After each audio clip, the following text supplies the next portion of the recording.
하나님의 말씀 누가복음 6장 20절부터 보시겠습니다. 예수께서 눈을 들어 제자들을 보시고 이르시되 너희 가난한 자는 복이 있나니 하나님의 나라가 너희 것이며 지금 줄인 자는 복이 있나니 너희가 배부름을 얻을 것이며 지금 우는 자는 복이 있나니 너희가 웃을 것이며 인자로 말미암아 사람들이 너희를 미워하며 멀리하고 욕하고 너희 이름을 악하다 하여 버릴 때에는 너희에게 복이 있도다.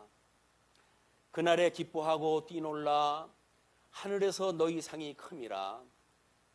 그들의 조상들이 선지자들에게 이와 같이 하였느니라. 그러나 화 있을진저 너희 부요한 자여 너희는 너희의 위로를 이미 받았도다. 화 있을진저 너희 지금 배부른 자여 너희는 주리로다. 화 있을진저 너희 지금 웃는 자여 너희가 애통하여 울리로다. 지금 우리가 살피는 내용은 이제 하나님 앞에 우리가 보통 마태복음을 공부할 적에는 산상수훈이라고 하는 내용으로 소개가 됐던 내용입니다. 산상수훈이 가장 오해가 되어지고 있는 것이 산상수훈의 내용이에요. 모든 성경학자들은 산상수훈에 대한 것을 이제 아주 도덕률, 가장 고상한 도덕이라고 생각이 들어서 그거를 마땅히 성도들이 그런 삶을 살아야 된다고 하는 것으로 이야기를 하고 있고, 마찬가지로 누가복음 6장 20절로부터 지금 그 26절까지 소개되어진 내용들도 대부분 팔복이라고 하는 작은 제목으로 소개가 되어져 있습니다. 자, 우리는 본질적으로 하나님께서 우리 조상 아담에게 주셨던 언약으로부터 이 문제를 풀어나가기 시작을 했어요. 그것이 우리 아담이 선과 악을 알게 하는 과일나무 열매를 따먹고 그래서 에덴 동산 내어 쫓길 때 그때 이미 생명과를 따먹지 못하게 하나님께서 이제 화영검으로 그룹으로 해가지고 에덴을 막아놓으셨고 그때로부터 이미 생명과에 대한 금식이 우리한테 만들어졌다고 이렇게 이야기를 했습니다. 그래서 이야기를 풀어나가면서 우리 이제 5장 이제 끝에 부분으로부터 지금 5장 33절로 39절까지 금식에 대한 문제가 나왔는데 왜 느닷없이 금식 문제가 나왔느냐? 그 이야기가 지금 이 사건은 구약 성경에서 언약되어진 것을 실체적으로 예수님이 이루시는 사건에 대한 증거거든요. 그러니까 예수님이 지금 이루시는 사건의 내용은 에덴 동산에서 있었던 실체적인 사건으로부터 이 이야기를 풀어나가야 누가복음에서 이야기하고 있는 내용의 핵심을 우리가 파악하게 되어지는 거예요. 그렇지가 않으면 부분을 읽고 부분에 대한 자기의 생각을 이야기할 수밖에 없습니다.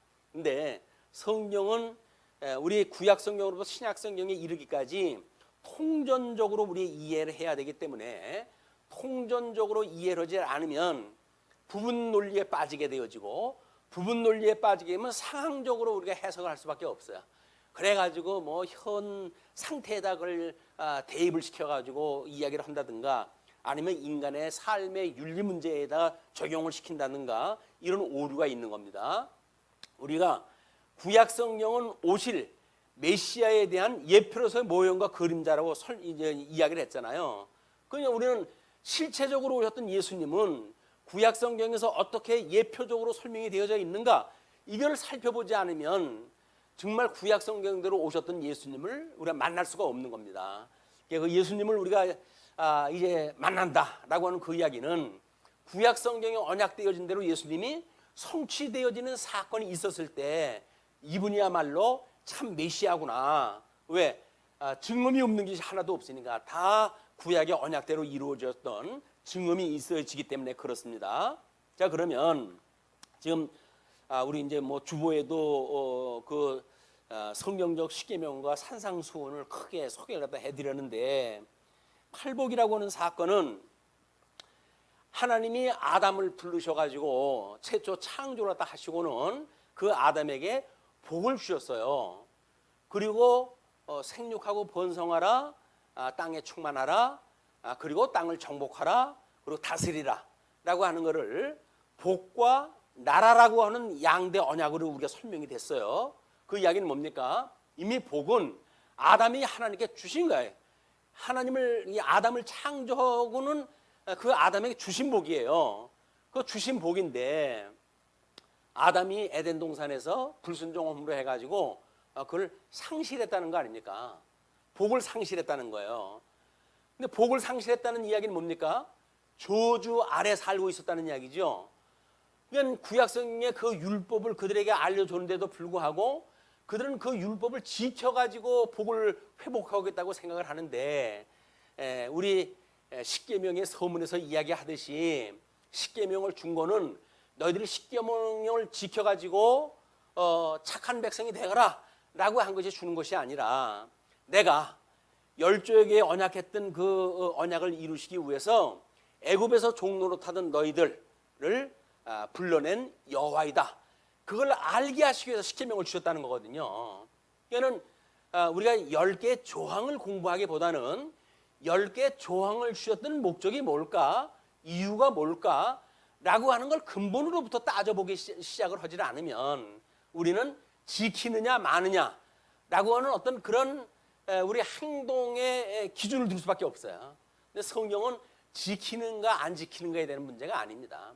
하나님께서 무엇을 계시하시는가의 문제이기 때문에 하나님께서 왜 이스라엘 백성들한테 십계명을 주셨을까?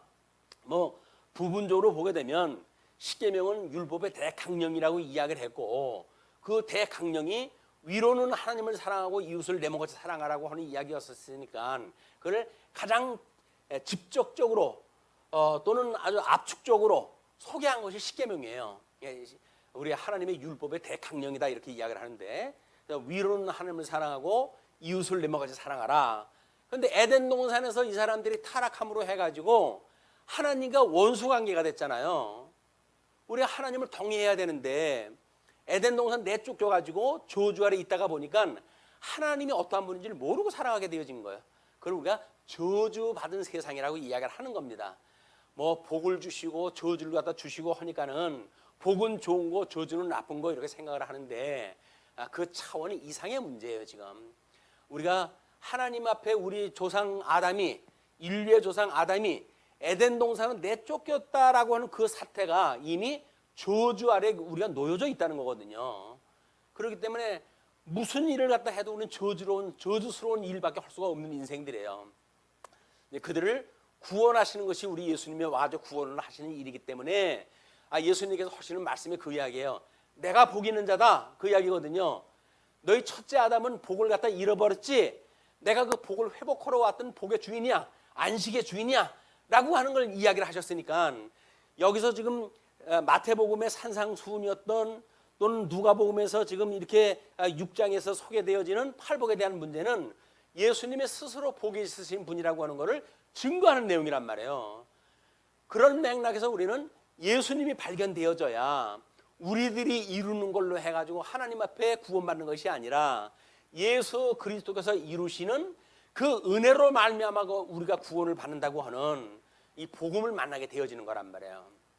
그런데 세상 어느 교회도 십계명을 가지고 우리 보고 지키라고 그러지 그 십계명이 예수님에 대해서 대한 이야기라고 하는 걸 설명을 하지 않습니다. 이것이 안타까운 일이에요. 그래서 우리 지금 그 도표에 의할 것 것처럼 십계명은 대신계명과 대인계명으로 나누게 되어지는데 대신계명이라고 하는 그 이야기는 우리 십계명 중에서 1계명, 2계명, 3계명이 삼위일체 하나님에 대한 이야기예요. 그리고 넷째 계명이 안식일에 대한 이야기거든요.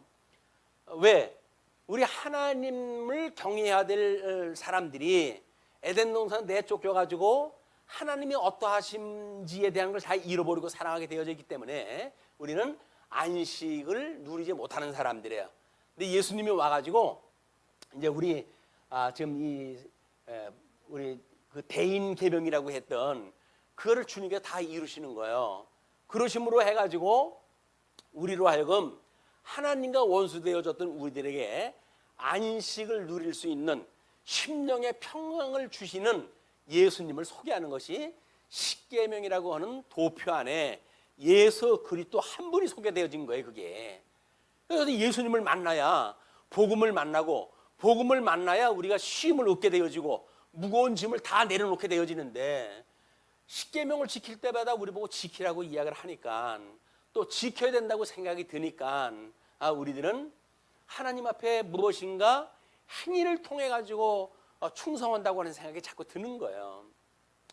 그렇지 않으면 우리는 몸살이 날 정도로 사람들이 신앙생활하기가 어렵습니다. 너는 그냥 나만 믿어라고 이야기를 하는데 예수님만 믿어가지고 구원시켜준다고 하는 말이 믿어지질 않아요. 그래도 제가 뭘 해야죠, 주님. 이런 생각을 가지니까 예수님 믿기가 어려운 겁니다. 근데 우리 예수님 믿기 쉽잖아요.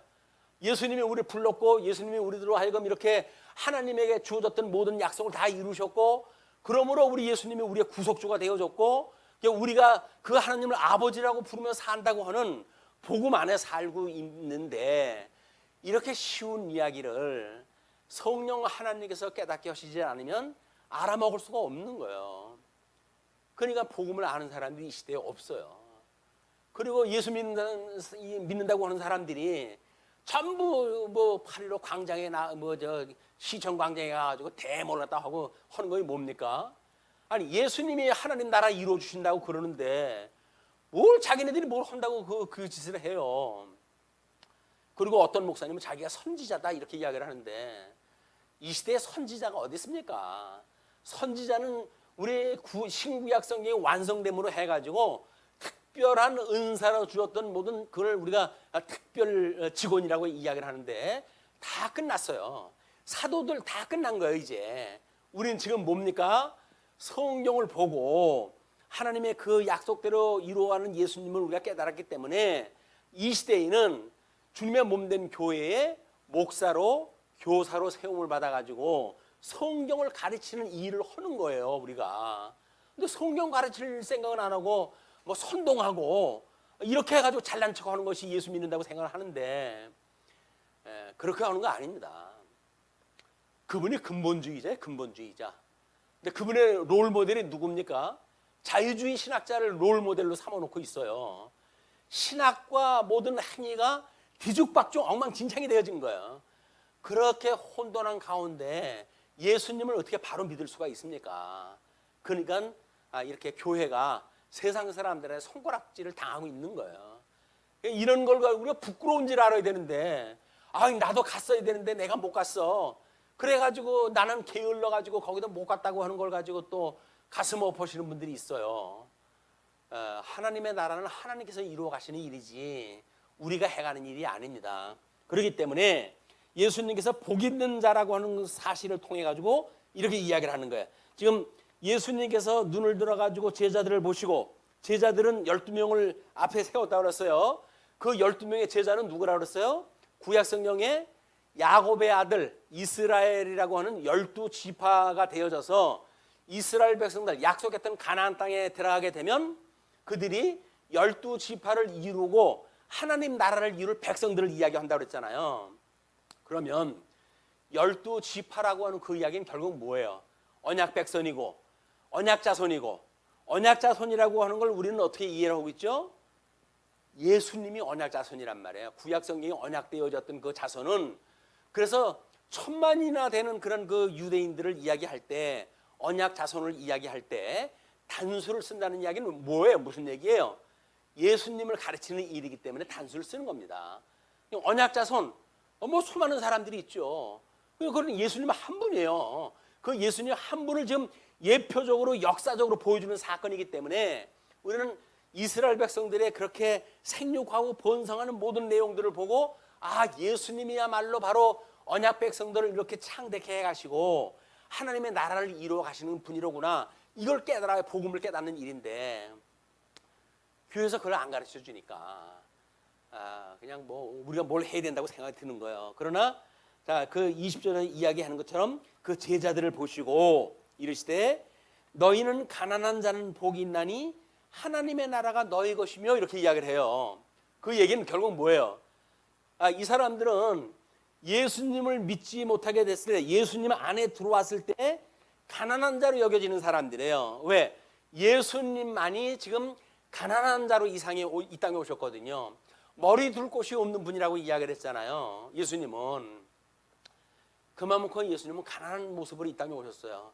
하나님의 그 크나큰 영광을 버리시고 그 영광의 광채이신 예수님께서 비천한 사람의 모습을 입고 이 땅에 오셨다. 그분이 가난하신 분이거든요. 그 분을 믿는 너희들이 가난한 자고 그 분하고 한 몸이 되어졌을 때 예수님은 머리고 그에게 부름을 받은 사람들은 연합이 되어가지고 한 몸을 이루는 거 아닙니까? 그러니까 주님의 몸된 교회 성도가 됐을 때 우리는 예수님 안에 거하게 되어지는 거고 예수님 안에 거하게 되어진 백성들은 복이 있는 거예요. 왜? 복의 근원이신 예수님은 우리가 한 몸을 이루고 있으니까. 그래서 그들이 너희가 그 하나님 나라가 너희 것이다. 하나님 나라가 뭐예요? 그러니까 신약교회 오게 되면 주님의 몸된 교회예요. 교회를 통해 가지고 12사도를 통해 가지고 이제 내가 너희들에게 권능을 줄 테니까 너희들이 땅에서 매면 하늘에서도 매일 거고 땅에서 풀면 하늘에서 풀릴 것이야.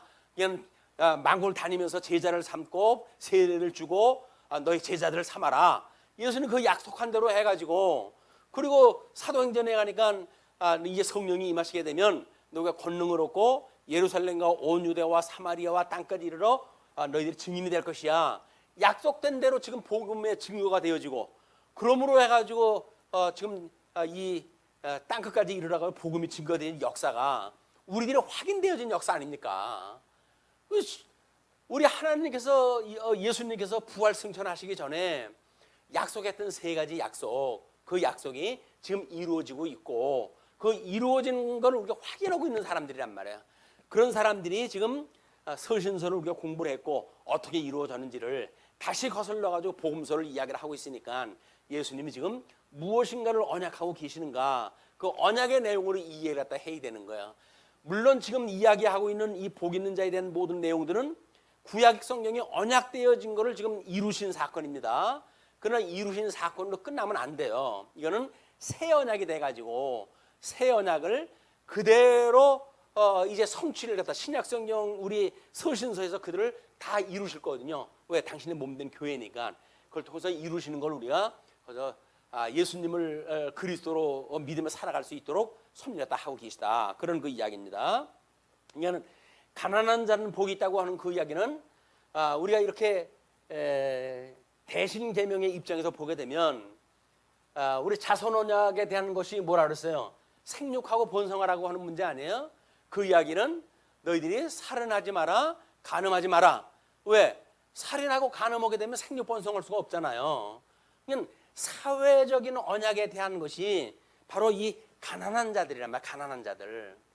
이 가난한 자들은 심지어 이제 바벨론의 포로로 끌려갈 때 항거하지 않고 끌려가는 자들이에요. 왜? 하나님이 약속에 그렇게 되어져 있으니까 그 이제 후반부에 나와져 있으니까 그렇게 이해를 다 하시고 그렇게 해가지고 너희가 이제 너희 것임이고 지금 줄인 자는 복이 있나니 너희가 배부름을 얻을 것이요.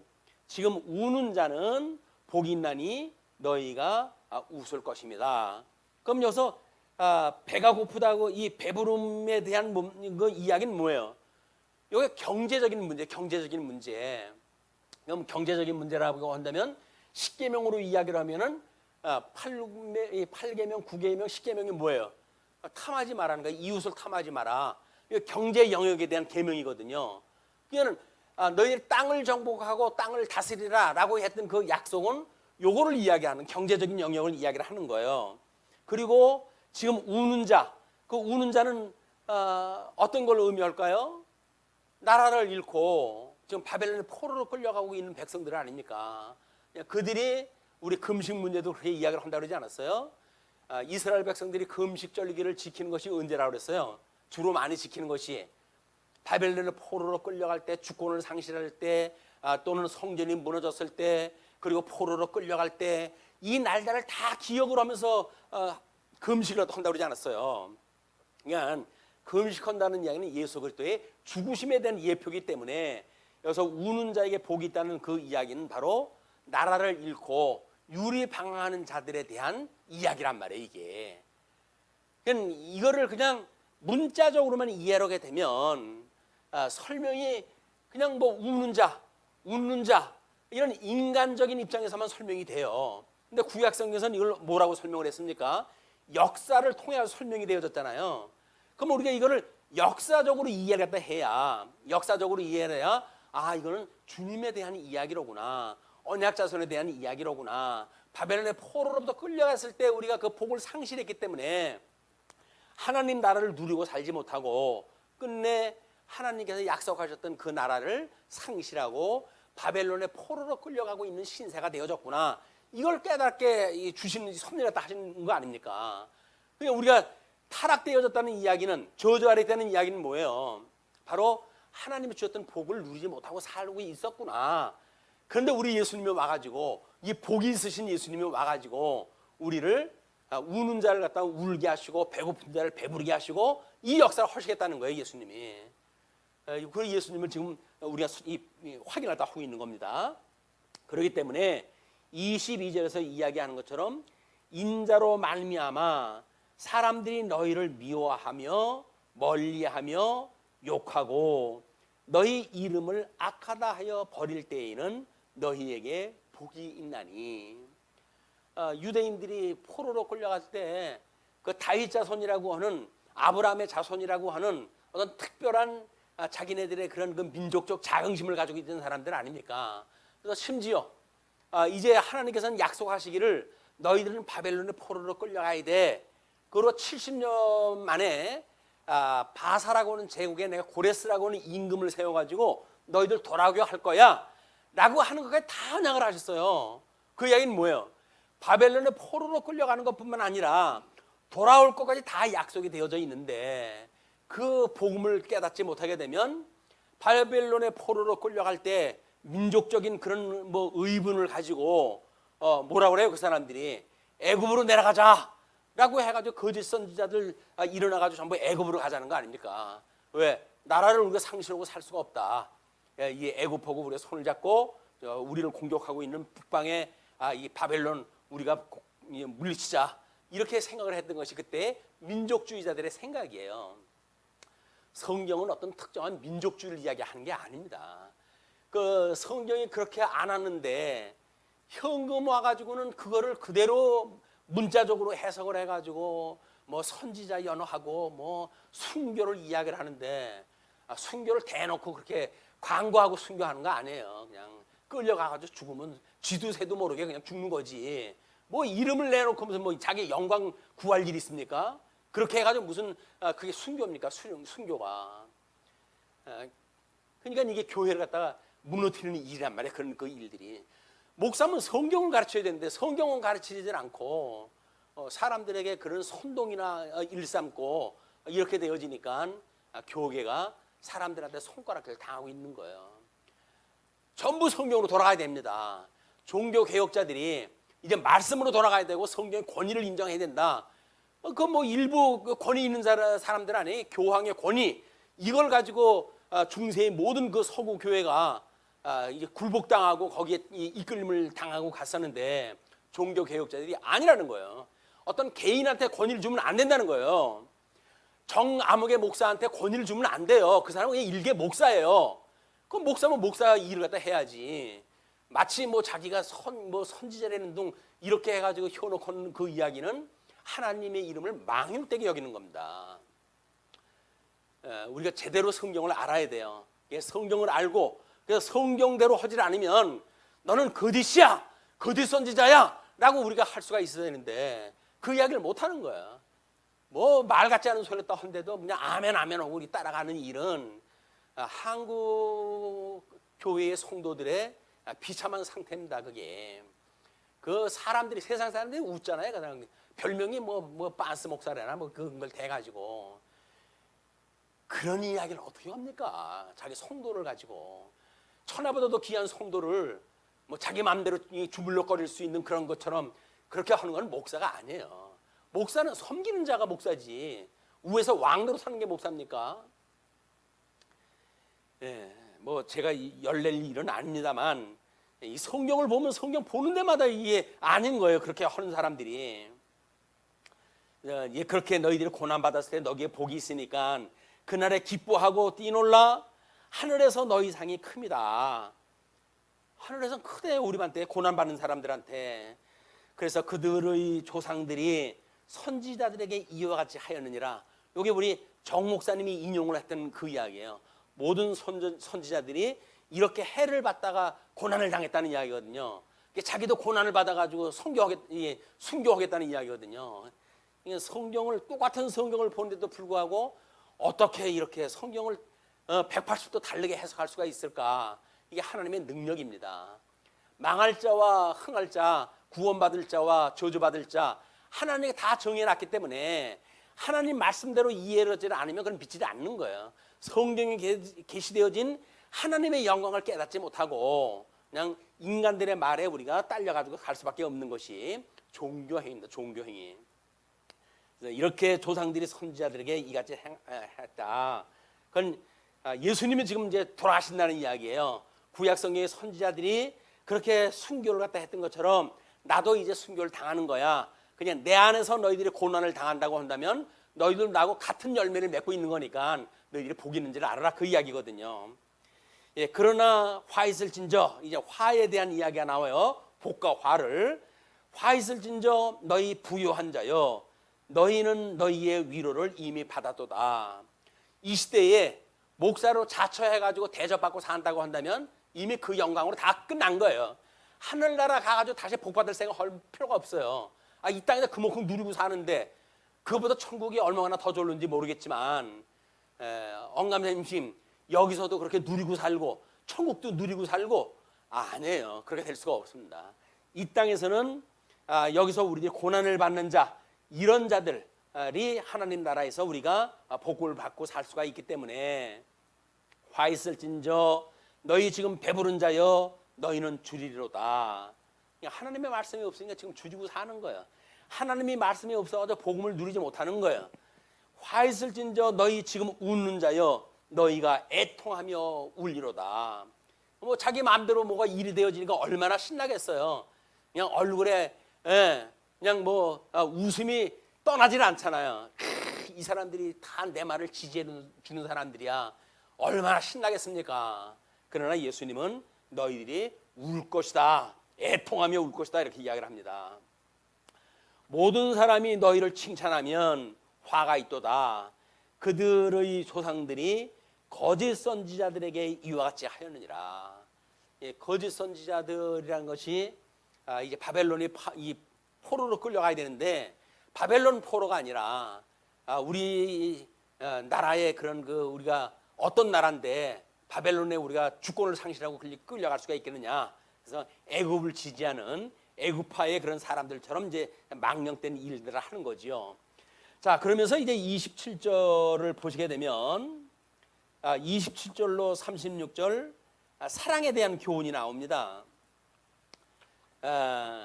그러나 너희 듣는 자에게 내가 이르노니 너희 원수를 사랑하며 너희를 미워하는 자를 선대하며 너희를 저주하는 자를 위하여 촉복하며 너희를 모욕하는 자를 위하여 기도하라. 세상에 제일 어려운 일이 자기 미워하는 자를 위해서 기도하는 일입니다. 근데 예수님은 구약 성도들의 이야기 예를 갖다 드는 거예요.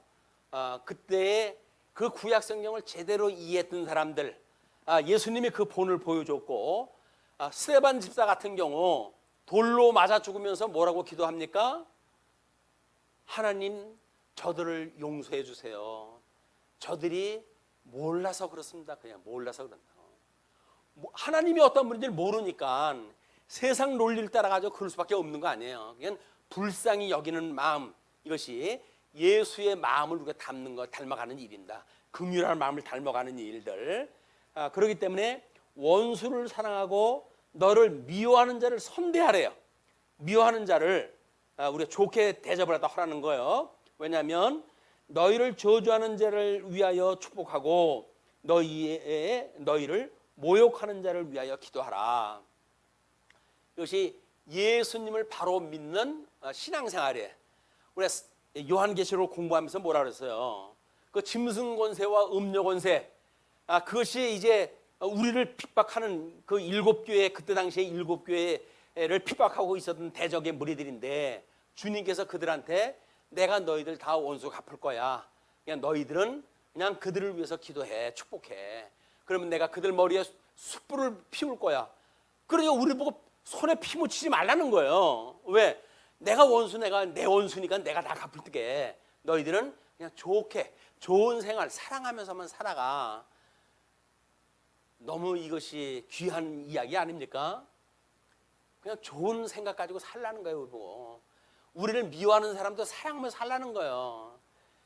다른 사람 미워하는 사람은 미워하는 심정이 오죽합니까? 그게 오죽하면 미워하겠어요. 그러니까 그는 우리가 100가지 조건을 다 채워준다고 한들 그 사람이 삐뚤어진 마음을 갖다 우리가 고쳐줄 수가 없어요. 그런데 그 사람은 미워하며 살 거예요. 그냥 그 사람이 내가 그러면 조금 뭐 이렇게 좋게 하면은 이 사람이 나를 갖다 좋아할까 사랑할까? 안 그렇습니다. 이미 그 사람 마음이 삐뚤어지기 때문에 아무리 좋은 일해도 미운 사람은 그냥 주는 거 없이 미운 거예요.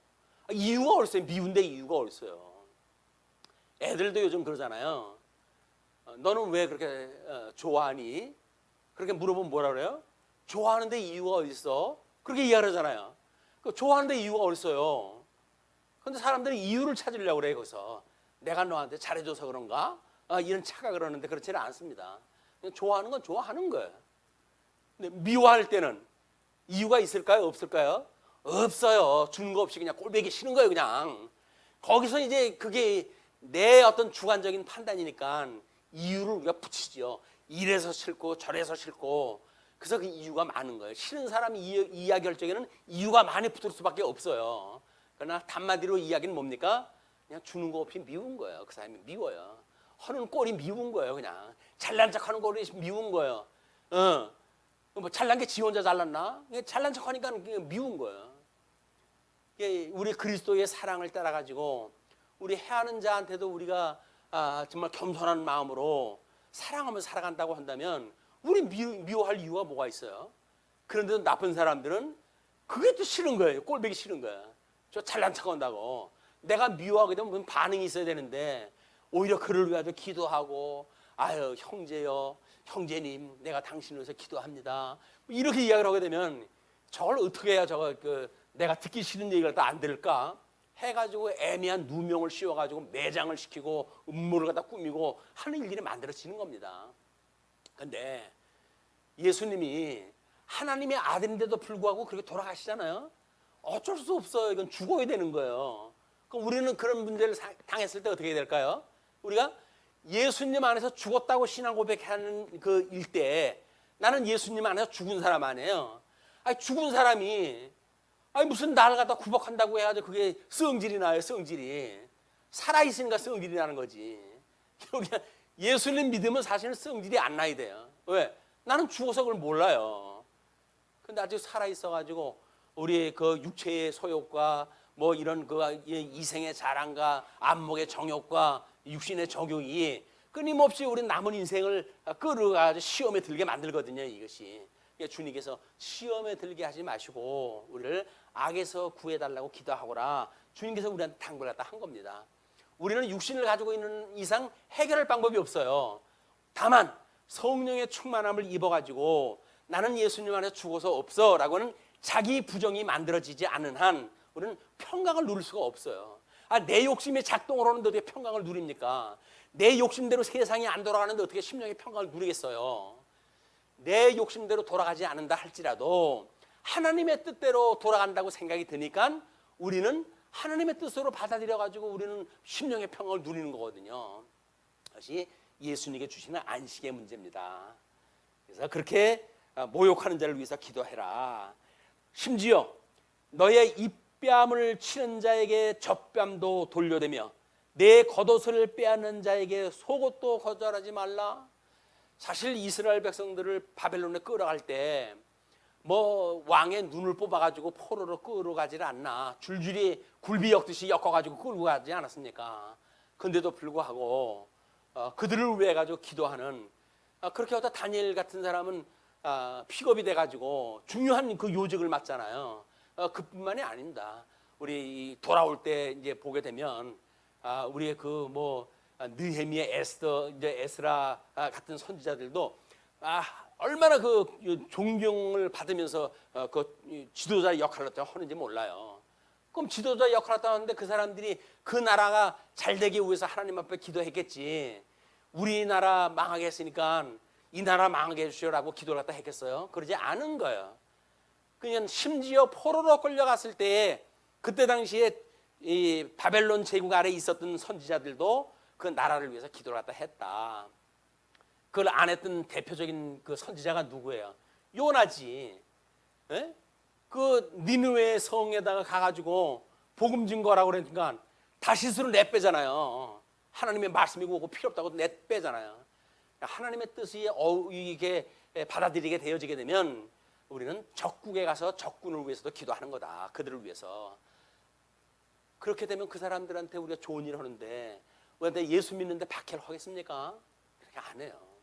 우리는 복음을 모르기 때문에 우리 이상한 짓도 하고 내 뜻대로 살아가려고 그렇게 하기도 하고 그것 때문에 우리는 억울함을 이제 호소도 하고 그러는데 억울함이 아닙니다.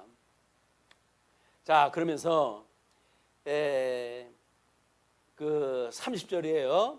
그 겉옷을 빼앗는 자에게 속옷을 거절하지 말라는 이야기는 뭐라 그랬어요? 우리가 겉옷과 속옷의 관계가 뭐라 그랬어요? 우리가 그 시띠나무, 가시나무에다가 금으로 포장을 했다 해가지고 하나님 성전에 도구를 만든다고 그러지 않았습니까? 마찬가지인 거예요. 우리 하나님께서 아담이 타락되어졌지만 그에게 가죽옷을 해 입혀가지고 에덴에서 내쫓지 않습니까? 그것이 하나님께 주신 의의 옷이에요. 의의 옷. 복음이란 말이에요. 복음.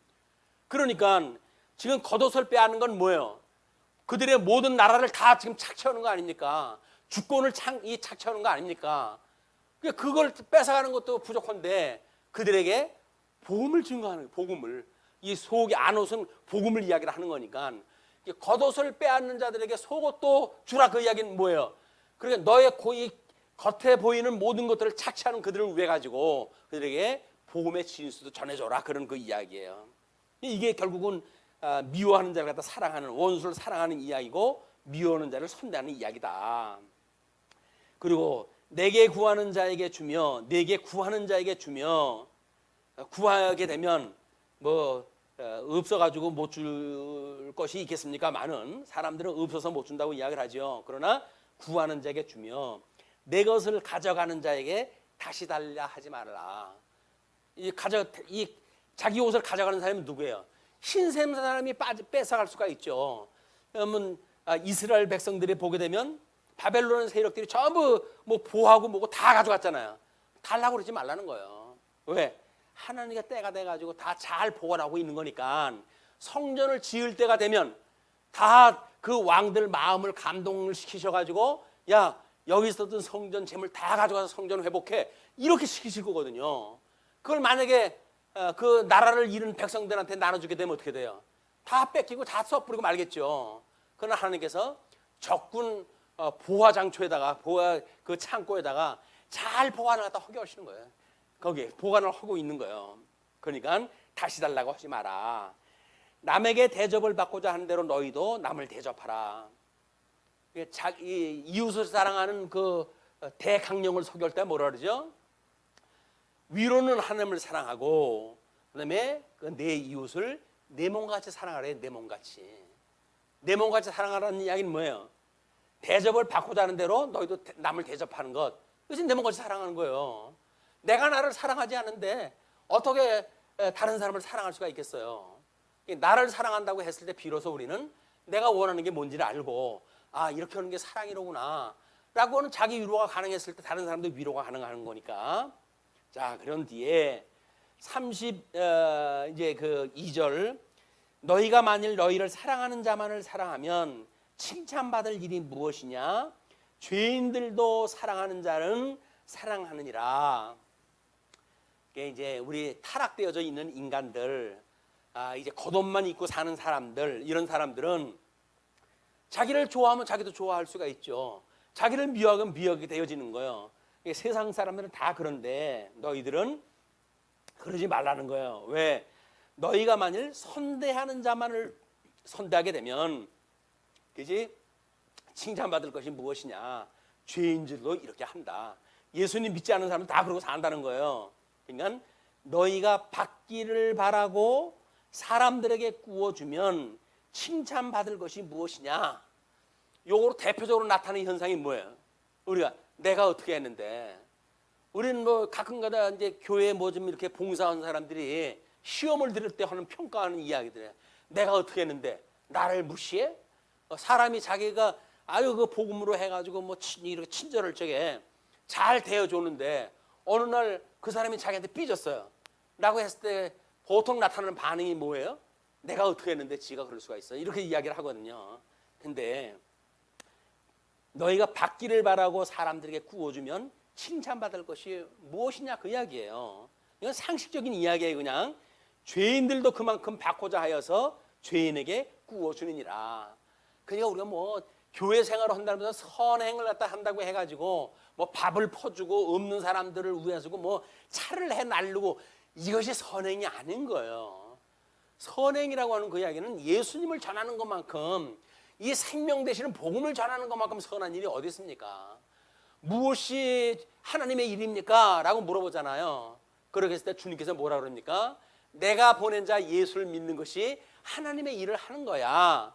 하나님의 일 한다고 해도 엉뚱한 일을 갖다 하면서 그게 하나님의 일이라고 하는데 아닌 거예요. 하나님 일은 예수님 믿는 일이 하나님 일을 하는 거예요. 근데 예수님 믿는 일이 뭔지를 모르니까 엉뚱한 일을 갖다 해야 되니까 세상 사람들이 하는 것 이상으로 뭔가 노력해야 되고 봉사해야 되고 이런 일로 치여가지고 그게 힘든 거예요. 우리는 그냥 예수님만 믿으면 돼요. 온전케 하시는 예수님, 말씀을 들으면 책망과 바르게 함과 의로 교육한 게 우리가 이 바르게 함과 의로 교육의 온전한 말씀이라고 이야기를 하는데, 말씀을 듣고 예수님의 그런 그 뜻이 우리가 헤아려져서 우리가 어떤 심령의 그런 책망함을 듣는다. 복 있는 사람의 증거예요. 그래서 그 교훈을 갖다 듣게 되어지니까 바르게 하고 의로 교육하게 우리가 온전하게 되어진다. 이게 하나님께 해가시는 일이란 말이에요. 믿으면 그게 해가신다는 얘기. 믿지 않으니까 백날을 믿으면 뭐라나? 열매가 맺어져야지. 그냥 뭐 나한테 잘하면은 희, 나한테 잘못하게 되면 실죽. 이거 그냥 세상 사람들 살고 똑같이 살지요. 교회 아니나 교회 바깥이나 똑같다니까요. 다른 건 좋을 때 뭐 다 같이 아유 형제님 자매님 이렇게 이야기를 하죠. 만약에 그분한테 상처를 입었으면 그러면 그 다음에 언제 보았다는 듯이 그냥 눈을 기고 그냥 뭐 후욕하고 세상 사람들 더 합니다. 세상 사람들은 그렇게 하면서 뭐 툭툭 털고 뭐 악수하고 그냥 끝나잖아요. 예수 믿는 사람이 한번 등지게 되면 죽을 때까지 안 바뀌어요. 이거는 아주 끝까지가 그냥 악을 갖다 우리 써. 예수 믿는 게 아닌 거예요. 예수 믿는 사람들은 그렇게 믿는 게 아닌 거예요. 어떻게? 그냥 우리 칭찬받을 걸 위해 가지고 하는 것이 아니라 그냥 하나님의 선한 것, 예수님이 그렇게 우리한테 거저 주신 것, 거저 받았으니까 거저 주는 거예요. 뭘 받으려고 줍니까? 교회에 무슨 뭐 누굴 위해 가지고 우리가 신앙생활 하는 겁니까? 아닌 거거든요. 근데 우리는 나를 뭐 누굴 위해서 물러 해야 되는 것 같으니까 그런 착각이 우리를 힘들게 만든다. 여기서 이야기하는 대로만 우리가 제대로 깨닫으면 그렇게 편할 수가 없는 겁니다.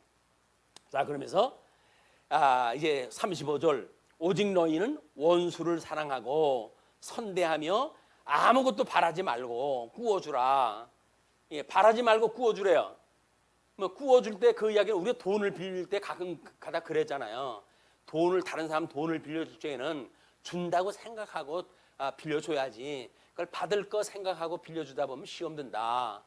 근데 여기선 바라지 말고 구워주래잖아요. 근데 예수 믿다가 빌려준 거 못 받으면 어떻게 돼요? 고발해야지. 고발해가지고 그거 어떻게든지 받아내야지.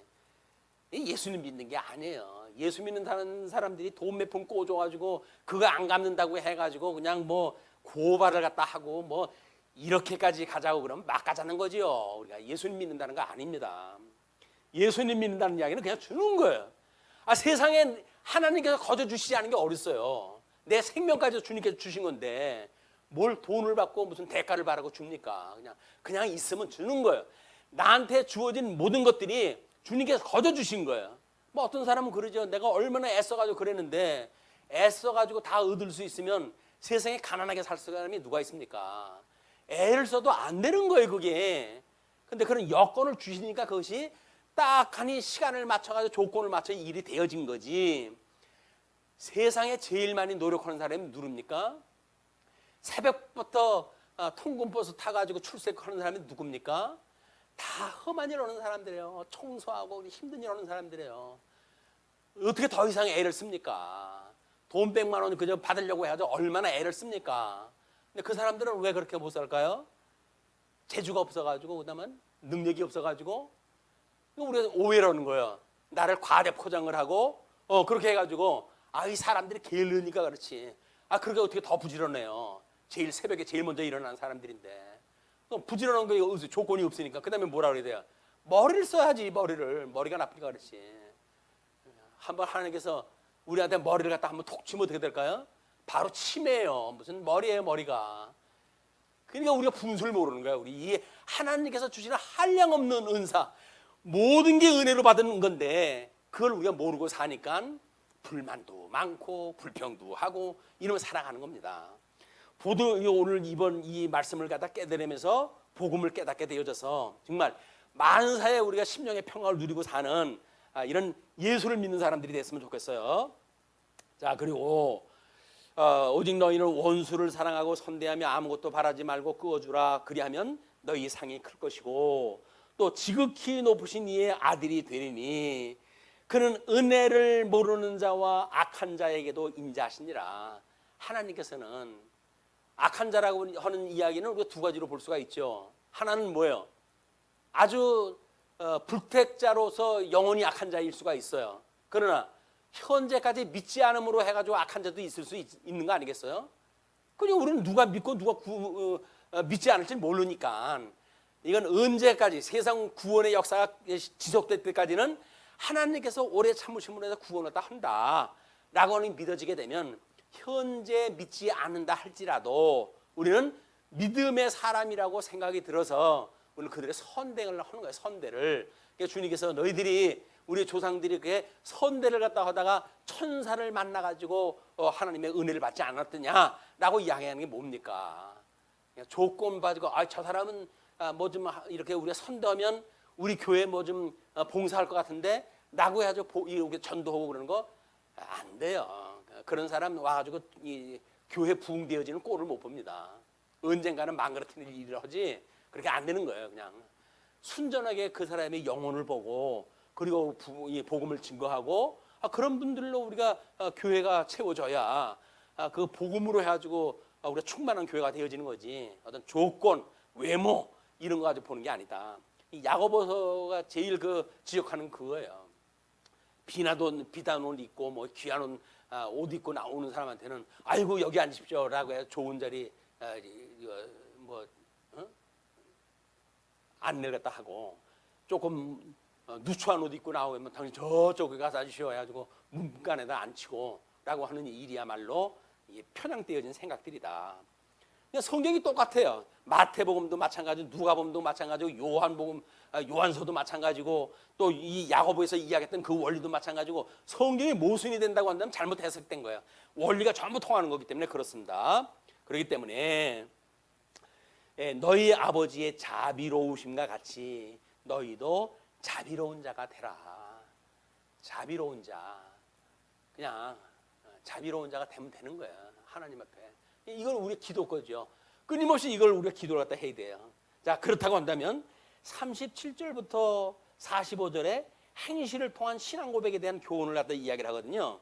비판하지 말라 그리하면 너희가 비판을 받지 않을 것이요. 정죄하지 말라 그리하면 정죄를 받지 않을 것이요. 용서하라 그리하면 너희가 용서를 받을 것이요. 이것이 우리 주님께서 우리한테 주셨던 그 율법과 선지가 바로 이렇게 하는 거예요. 너희가 대접을 받고자 하는 대로 다른 사람을 대접해라. 그 이야기거든요. 주라. 그리하면 너희에게 줄 것이니 곧 후히되어 누르고 흔들어 넘치도록 하여 너희에게 안겨주리라. 너희가 헤아리는 그 헤아림으로 너희도 헤아림을 도로 받을 것이니라. 어떤 분이 카페 들어와가지고 하도 까작까작하면서 뭐 진리가 어쩌고 저쩌고 이제 이야기를 하고 비난을 갖다 하길래, 다른 사람을 비난하고 그러길래 성도님이 헤아리는 걸로 해야지 헤아림을 그대로 받습니다. 비판할 일이 만사가 아닙니다. 그냥 능사가 아니니까 그냥 그분이 그렇게 그런 생각을 가지고 있구나, 그렇게 이해를 해야지. 그걸 관리자가 왜 관리 안 했느냐고 해가지고 저를 공격하고 하는 일은 이것이 온당치 않은 일입니다 라고 이야기했더니 나갔어요. 그런데 그냥 헤아림을 그대로 헤아림을 받는 거예요. 준 대로 우리가 그대로 받는다고 생각을 하십시오. 그러면 우리가 얼마나 그것이 귀한 일이겠어요.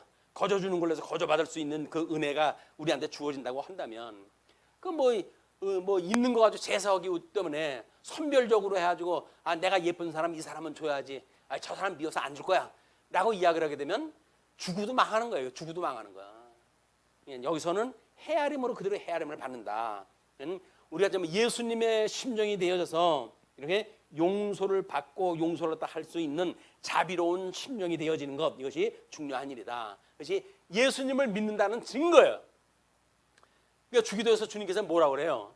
우리가 우리에게 죄 지은 자를 용서하여 준 것 같이 우리 죄를 용서해 주세요. 언제 예수님께서 우리들한테 구원의 복음을 이야기를 하시면서 조건적인 복음을 갖다 이야기한 적이 어디가 있어요? 우리가 원수를, 죄를 용서해 준 것처럼 우리를 용서해 달라고 이렇게 기도를 하라고 그러잖아요. 그 이야기는 뭐예요? 뭐가 지금 먼저 선행이 돼야 된다는 거예요? 우리가 우리에게 죄 지은 자를 용서한 것이 선행이 되어져야 그 다음에 우리 죄를 용서해 주십시오라고는 기도가 가능하다는 이야기 아닙니까? 그러면 어떻게 해요? 조건에 의해서 우리 주님께서 우리 용서해 주시는 겁니까? 그게 아니잖아요. 예수님이 우리 죽었던 우리를 살리셔서 구원을 하셨잖아요. 그래서 이제 나는 예수님 안에서 죽었고 예수님과 더불어 살아서 이제는 내가 사는 것이 아니요 내 안에 주님께서 사신 겁니다 라고는 신앙 고백을 해가지고 예수님을 믿기 시작을 했으니까, 그래 신앙 고백하는 사람들이, 우리들이 그 신앙 고백에 나는 이미 죽었다고 하는 신앙 고백은 뭐예요? 우리가 우리에게 죄진 자, 그런 사람들에게 이러고 저러고 시비 걸 일이 없잖아요. 우리가 이미 죽은 사람들인데, 그러니까 난 그 사람이 나한테 와가지고 이만저만 이야기를 하게 되면 난 그런지 몰랐는데 뭐 다 그렇지 뭐 우리 용서하고 살아요. 그런 사람들을. 예수 믿는 사람들의 품성이란 말이에요. 예수 믿는 사람들은 다른 사람이 우리한테 저주했다는 거, 후욕했다는 거 알면서도 그냥 모른 척하고 사는 거라니까요. 왜? 나도 그러고 사는데 뭐 나는 뭐 딴짓하고 사나? 똑같은 인생인데. 그럼에도 불구하고 주님께서 우리를 용서해 주셨기 때문에 우리는 다른 사람을 용서하고 산다. 그런 자들에게 우리 주님께서 너희들이 주님 앞에 기도할 때 그렇게 기도해라, 그 이야기예요. 우리가 우리에게 죄진 자를 사해 준 것처럼 우리 죄를 사하시고 우리의 죄를 용서해 주세요. 우리가 사한 것처럼 우리 죄를 용서해 주세요라고 하는 기도가 가능하단 말이에요. 그건 신앙 고백적인 열매가 없으면, 신앙 고백적으로 예수를 믿는 믿음이 없으면 그 뒤에 기도는 하나 많아요. 다른 사람을 미워하면서 뭐 자기 죄를 용서해 달라고 그러는 게 기도가 됩니까? 안 되지. 자, 그래서 너희가 이제 그렇게 했을 때 용서하라, 그리하면 너희가 용서를 받을 것이요, 주라, 그리하면 너에게 줄 것이요, 그걸 후이되어 누르고 흔들어 넘치도록 하여 너에게 안겨주리라. 너희가 헤아림으로 그 헤아림으로 너희도 헤아림을 도로 받을 것이니라. 자, 39절부터 이야기가 이렇게 진행이 됩니다. 또 비유로 말씀하시되 맹인이 맹인을 인도할 수 있느냐? 둘이 다 구덩이에 빠지지 아니하겠느냐? 그냥 맹인이 인도할 수가 없잖아요. 근데 사실은 그때 율법주의자들을, 유대인들한테 복음을 증거한다고 했던 사네드린이라고 하는 최고의 그런 의결 기구가 있다고 그랬잖아요. 거기에 있는 자들이 전부 장님이고 봉사들인 거예요. 그냥 이 자들은 이 이스라엘 백성들을 인도할 수가 없어요. 그럼에도 불구하고 자기네들이 하나님의 말씀을 맡은 자로 이야기를 하니까 맹인이 맹인을 인도할 수 없는데, 그렇게 만약에 한다면 둘이 다 구렁텅이에 빠지지 않겠느냐, 그 이야기예요. 현재 한국교회 모습이 그렇습니다. 성경을 통해서 성경을 가르쳐주고 성경에 계시되어져 있는 예수 그리스도를 소개하고 그러므로 해서 복음을 깨닫게 되어지고 이렇게 돼야 되는데 성경에 게시되어진 예수님은 소개하지 않냐고, 그 예수님이 말씀하셨던 복음은 증거하지 않냐고, 율법의 이야기하고 뭐 세상에 이상한 그 정치 이야기를 다 하고 이렇게 하는 것은 복음을 증거하는 일이 아니란 말이에요. 맹인이 맹인을 인도하는 거예요. 그러니까 전부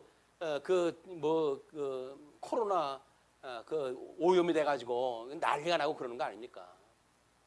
뭐 자기가 무슨 의학자입니까?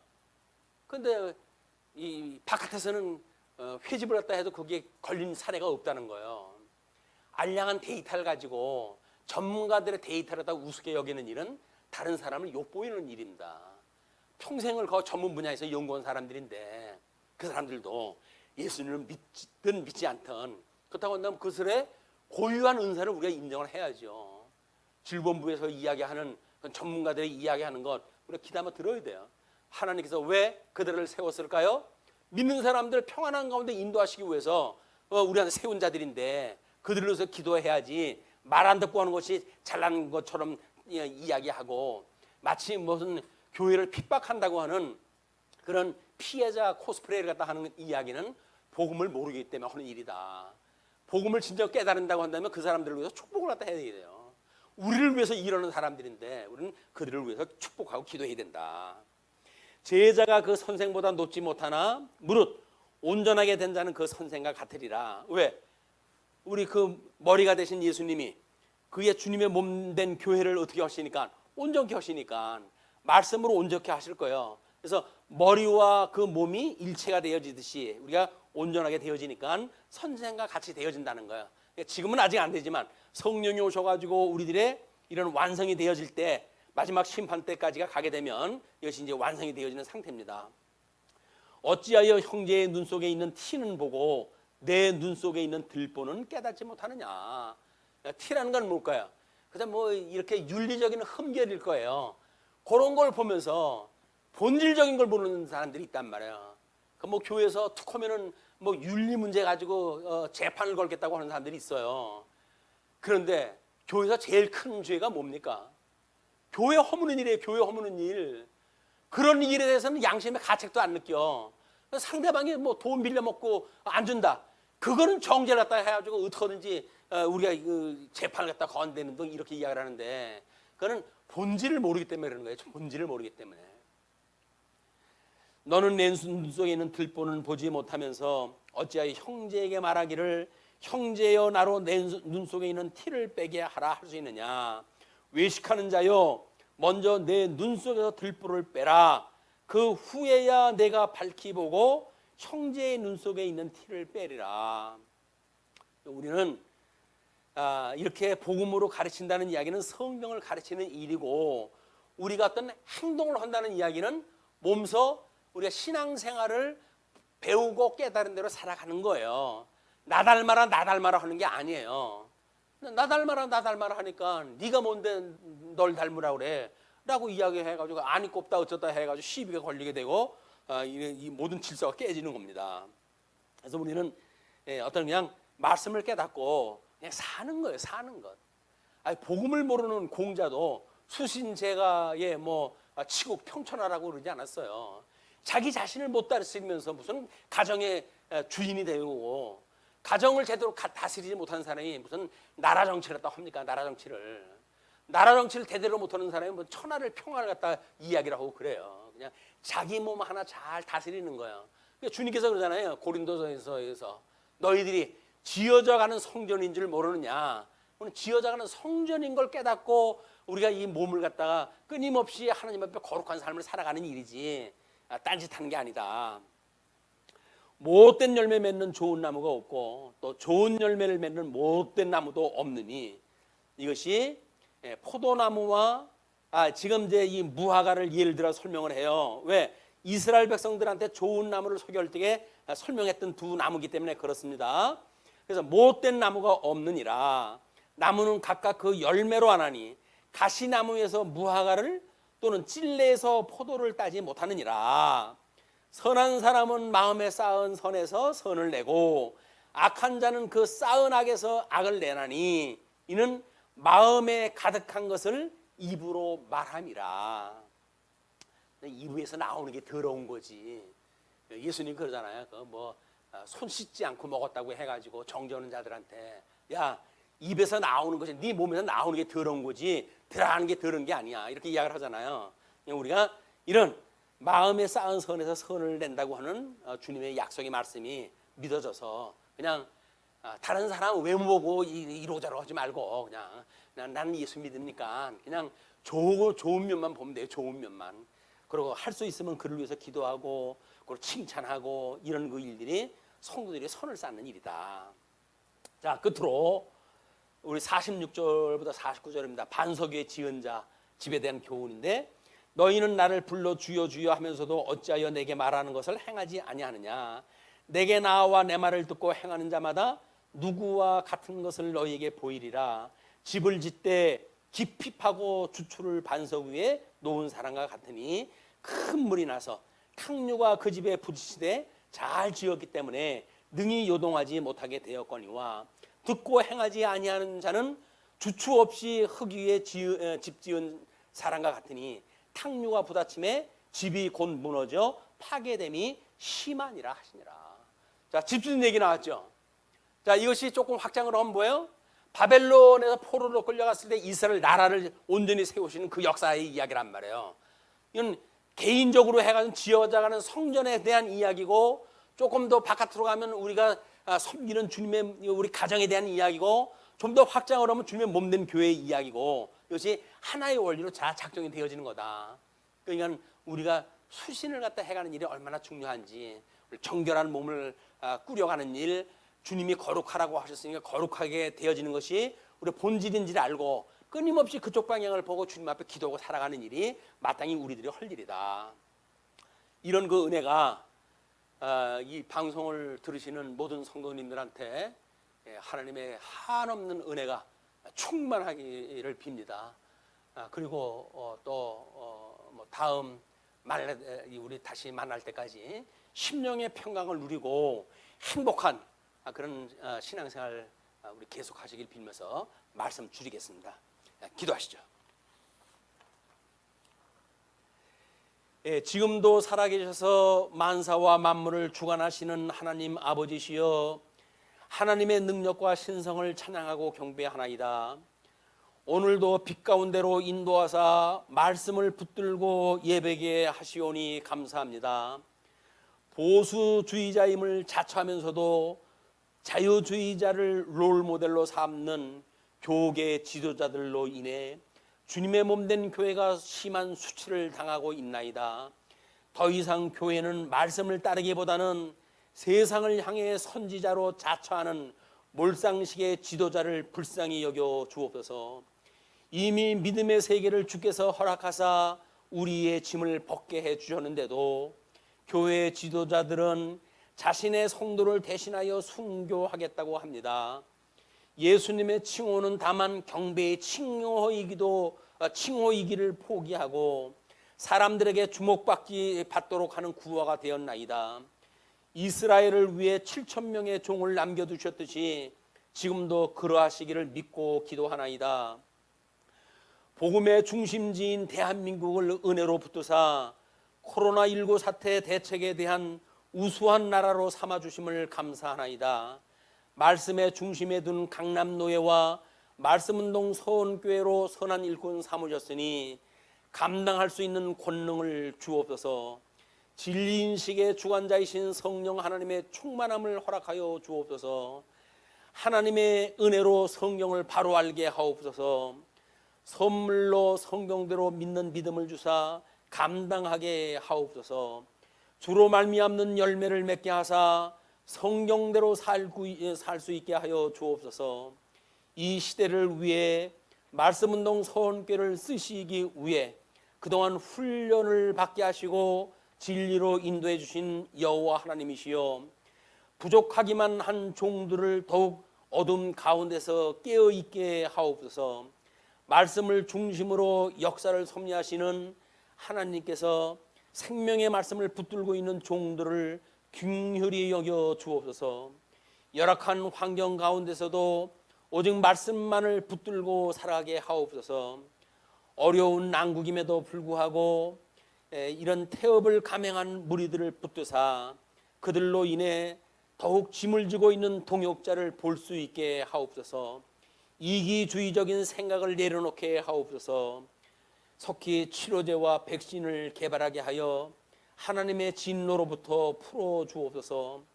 성도를 공격하는 짐승과 음료 권세를 하감하옵시고 그 대적을 멸하여 주옵소서. 한 주간도 하나님의 은혜 가운데 심령의 평강을 누리게 하여 주옵소서.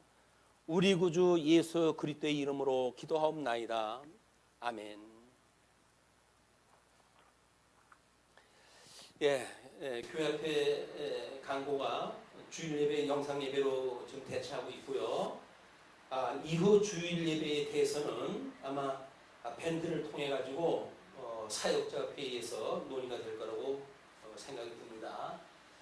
참고로 우리 정부에서는 일단 9일까지 한 주간 연기를 갖다 했고, 그다음에 거리두기는 20일까지 연기를 갖다 했고, 뭐 이런 정부 시책에 있고 하니까 잘 의논들을 하셔서 좋은 결정이 되어졌으면 좋겠습니다. 청년회의 임유진 자매가 취업을 했다고 합니다. 실크리브 CC인데 그래서 이제 뭐 점점 좋은 직장으로 옮겨갈 수 있도록 경험을 쌓는데 좋은 기회가 될 거라고 보여집니다. 9월 13일이 만약에 예배가 되어진다고 한다면 사역자 회와 교사회로 모이게 되어지는데 결정 이후에 되어진 대로 참고를 하셨으면 좋겠습니다. 다른 광고 없으시면 우리 기도로 예배 마치도록 하겠습니다. 주 예수 그리스도의 은혜와 하나님의 사랑과 성령의 교통하심이 너희 무리와 함께 있을지어다. 아멘.